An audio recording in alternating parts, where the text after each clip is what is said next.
বাজারে লাফিয়ে লাফিয়ে বাড়ছে নিত্যপণ্যের দাম। মাছ, মাংস, সবজি সহ অন্যান্য পণ্যের দামও বৃদ্ধি। এতে বিপাকে পড়েছেন ভোক্তারা। তাদের মতে, অসাধু সিন্ডিকেট নিয়ন্ত্রণে আনতে না পারলে আর অস্থির হয়ে উঠবে নিত্যপণ্যের বাজার। দাম বাড়া নিয়ে বিক্রেতাদের রয়েছে নানা অজুহাত। বলছেন, নানা পণ্যের সংকটে দাম বৃদ্ধি। গরমের কারণে মাল আমদানি কম আর মুরগি মারা যাইতেছে, এই কারণে দাম একটু বেশি। আজকে বাজারে অনেক আগুন লাগছে। কিরকম গত সপ্তাহের তুলনায় এই সপ্তাহে অনেক দাম বেশি। গত সপ্তাহে পেঁপে ছিল 50 থেকে 60 টাকা বিক্রি করছি, আজকে 70 থেকে 80 টাকা। গত সপ্তাহ থেকে আপনার যে দেশি পেঁয়াজের দাম 4-5 টাকা বেশি, আপনার রসুনের দাম, বড় রসুনের দাম 4-5 টাকা বেশি, আর দেশি রসুনের দাম কেজিতে 20 টাকা বেশি। ক্রেতারা বলছেন, নিয়মিত বাজার মনিটরিং করা হয় না। এতে বিক্রেতারা ইচ্ছে মতো দাম বাড়ানোর সুযোগ পায়। প্রতি কেজিতে 50, 60, 100 টাকা বেশি প্রত্যেকটা পণ্য।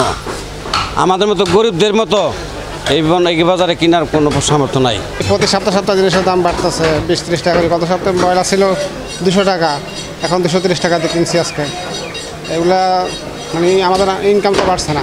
বাজারে মনিটরিং আমি দেখি না তেমন। কত হচ্ছে ওই সাইডে কিছু দোকান আছে, ওখানে দেখি যে আমি এখান থেকে ওখানে গেলে 5 থেকে 10 টাকা করে কম হয়। বাজারের এমন বেহাল দশায় নিয়মিত অভিযান চালালে অসাধুদের দৌরাত্ম্য কমবে বলে মত সাধারণ মানুষের। H A Mitu, Asian television, Dhaka.